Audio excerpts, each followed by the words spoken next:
अगर हम इस Chakma Hajong special migration window which is 1 January 1964 to 31 October 1964 को इग्नोर कर दें, या अगर हम इस पूरे समयकाल के माइग्रेशन पॉलिसी जानते ही न हो, तो हम कभी भी चकमा हाजोंग इशू को पूरी तरह समझ ही नहीं सकते।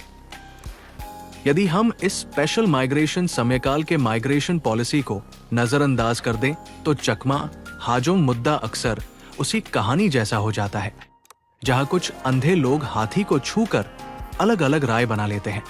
हर कोई बस एक टुकड़ा देखता है और फिर अपना ही सच गढ़ लेता है। इस पूरे चकमाहाजोंग इशू को समझने की चाबी एक ही है, 1964 का special migration and rehabilitation window. 1 January 1964 से लेकर 31 अक्टूबर 1964 तक ये 10 महीने भारत सरकार की एक ऐसी ह्यूमैनिटेरियन पॉलिसी का समय था जिसने चकमा और हाजोंग लोगों के भविष्य को हमेशा के लिए बदल दिया।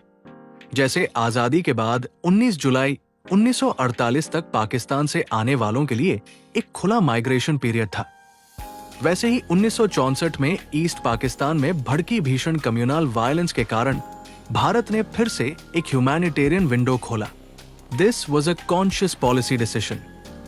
ओपन माइग्रेशन पीरियड का मतलब था वे सभी माइग्रेंट्स जो 1 जून 1964 से 31 अक्टूबर 1964 के बीच आए, सभी माइग्रेंट्स के रिसेप्शन, रिलीफ एंड रिहैबिलिटेशन की जिम्मेदारी सरकार लेगी।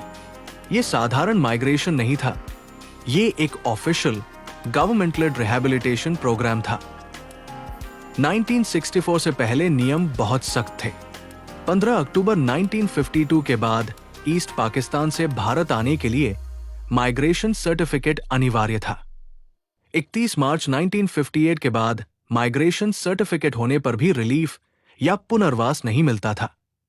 सीधी भाषा में लोग आ तो सकते थे, पर भारत सरकार कोई मदद नहीं करती थी। जनवरी 1964 में ईस्ट पाकिस्तान में भारी हिंसा शुरू हुई। भारत ने कहा, we cannot ignore this humanitarian crisis. Bharat सरकार ने निर्णय लिया कि सभी genuine migrants from East Pakistan who are victim of communal violence को रिलीफ मिलेगी, सभी को पुनर्वास मिलेगा, रिहैबिलिटेशन मिलेगा। ट्रैवल डॉक्यूमेंट्स हो या न हो, कोई फर्क नहीं, बस ये साबित हो कि वे वास्तविक संकट में हैं due to communal violence in East Pakistan. Independent India में इससे अधिक उदार मानवीय नीति, ह्यूमैनिटेरियन पॉलिसी शायद ही कभी बनी हो, which was made for the migrants of the specific window 1 जनवरी से 31 अक्टूबर 1964। लेकिन 1 नवंबर 1964 आते ही ये स्पेशल माइग्रेशन विंडो पीरियड बंद हो गई। फिर से सिर्फ माइग्रेशन सर्टिफिकेट वाले ही इंडिया माइग्रेट कर सकते थे, लेकिन सरकार ने उनके राहत और पुनर्वास की जिम्मेदारी नहीं ली। ये सब साफ लिखा है estimates committee 1964-65 71st report Lok Sabha ministry of rehabilitation में। रिपोर्ट कहती है, Relaxation and grant of relief and rehabilitation benefits to new migrants. With effect from 15 October 1952, migration from East Pakistan to India was allowed only on migration certificates issued by the Deputy High Commissioner, Dhaka. Early in 1958, a decision was taken that those who came to India after the 31st March 1958 should not be given any relief or rehabilitation benefits even if they arrived with migration certificates issued by the Deputy High Commissioner for India at Dhaka.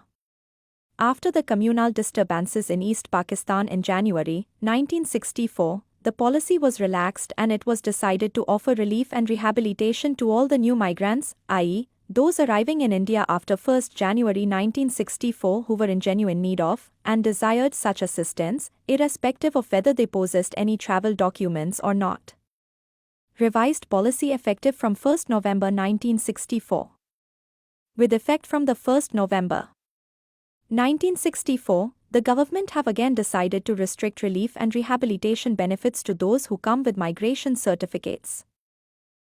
अब सबसे अहम सवाल, चकमा और हाजोंग समुदाय को इससे क्या मिला?